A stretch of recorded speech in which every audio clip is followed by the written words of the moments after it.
Lockdown का तीसरा चरण समाप्त हो चुका है और चौथा चरण सोमवार से शुरू होने वाला है। चौथे चरण में क्या क्या होगा, क्या क्या पाबंदियां रहेगी, इसकी जानकारी हम आपको देंगे। इससे पहले आप हमारे चैनल को सब्सक्राइब करना ना भूलें। कोरोना वायरस को रोकने के लिए चल रहा लॉकडाउन का तीसरा फेज रविवार को खत्म हो गया। हालात को देखते हुए सोमवार से चौथे चरण का लॉकडाउन तय माना जा रहा है, जो 2 हफ्तों यानी 31 मई तक रह सकता है। इसके लिए केंद्र सरकार नई गाइडलाइन आज जारी कर सकती है। महाराष्ट्र, तमिलनाडु, गुजरात, दिल्ली, मध्य प्रदेश, पश्चिम बंगाल, राजस्थान, उत्तर प्रदेश, तेलंगाना, आंध्र प्रदेश, पंजाब और उड़ीसा के 30 से ज़्यादा नगरीय निकायों में पूर्ण पाबंदी लागू रह सकती है। सूत्रों ने यह भी बताया कि चौथे चरण में घरेलू विमान सेवाएं, मेट्रो, बस और ऑटो रिक्शा को सीमित दायरे में छूट मिल सकती है। इस चरण में नाई की दुकानों, रेस्टोरेंट, स्थानीय बाजारों, घरेलू सामान सुधार वाली दुकानों को कड़ी शर्तों के साथ ग्रीन और ऑरेंज जोन में खोलने की मंजूरी देने की तैयारी है। यानी इस चौथे चरण में दुकान, रेस्टोरेंट, स्थानीय बाजारों को खोलने की मंजूरी तो मिल जाएगी, मगर उसके लिए कुछ शर्तों का भी पालन करना होगा। राज्यों में किन किन शहरों में रह सकती है सख्त पाबंदी? मध्य प्रदेश में देखा जाए तो भोपाल और इंदौर में पाबंदी रह सकती है। राजस्थान में देखा जाए तो जयपुर, जोधपुर, उदयपुर में पाबंदी रहेगी।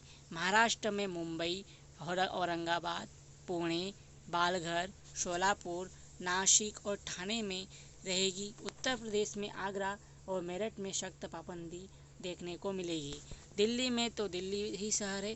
पंजाब में अमृतसर में देखने को मिलेगा। वहीं तमिलनाडु में कंडालोर, चेंगलपट्टू, अरियालूर, विल्लुपुर, तिरुवल्लुवर और ग्रेटर चेन्नई भी देखने को मिलेगा।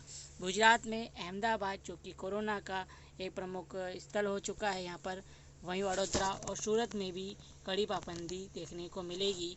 तेलंगाना प्रदेश में ग्रेटर हैदराबाद में, वहीं ओडिशा में बेरहमपुर, बंगाल में हावड़ा और कोलकाता, आंध्र प्रदेश में कर्नूल। ज़्यादातर राज्यों ने इस महीने के आखिरी तक लॉकडाउन जारी रखने का सुझाव दिया। तीसरे लॉकडाउन के बाद हालात को लेकर विभिन्न राज्यों ने केंद्र को भेजे अपने सुझाव में लॉकडाउन को इस महीने तक जारी रखने की बात कही है। ज़्यादातर राज्यों ने कहा है कि छूट बढ़नी चाहिए और रेड जोन, ऑरेंज जोन और ग्रीन जोन को निर्धारण में राज्य को अधिक स्वायत्तता मिले। गृह मंत्रालय ने इसमें संज्ञान लेकर जिंदगी को जोखिम और दोनों को ध्यान में रखते हुए एक विस्तृत दिशा निर्देश तैयार किया है। कैसे रहेगा लॉकडाउन का तीसरा फेज, कैसे रहा देखते हैं। देश में अब तक 3 फेज हो चुके हैं। 25 मार्च से 14 अप्रैल, 15 अप्रैल से 3 मई और 4 मई से 17 मई तक लॉकडाउन घोषित किया गया। इस बीच गृह मंत्रालय चौथे फेज के लिए आज नई गाइडलाइन जारी करेगा। बताया जा रहा है कि कुछ इलाकों में हवाई और बस सेवाएं शुरू हो सकती है। पहला फेज 25 मार्च से 14 अप्रैल तक, यह 21 दिन का रहा। इस दौरान सिर्फ जरूरी सामान की दुकानें खुली रहने की अनुमति दी गई। दूसरा फेज 15 अप्रैल से 3 मई तक रहा। यह 19 दिन का रहा। हॉटस्पॉट रेड जोन को छोड़कर ऑरेंज और ग्रीन जोन में दुकानें खोलने की परमिशन दी गई। तीसरा फेज 4 मई से 17 मई तक, यानी यह 12 दिन का था। हॉटस्पॉट को छोड़कर, यानी रेड जोन को छोड़कर ऑरेंज और ग्रीन जोन में दुकानें खोलने की परमिशन दी गई। इसके अलावा प्रवासी मजदूरों के लिए ट्रेन और बस चलाई गई। स्पेशल ट्रेन भी चलाई जा रही है। फैक्ट्रियों में भी शर्तों के साथ काम करने की परमिशन दी गई। इसके अलावा वंदे भारत और समुद्र सेतु मिशन के जरिए दूसरे देशों में फंसे भारतीयों को लाया जा रहा है।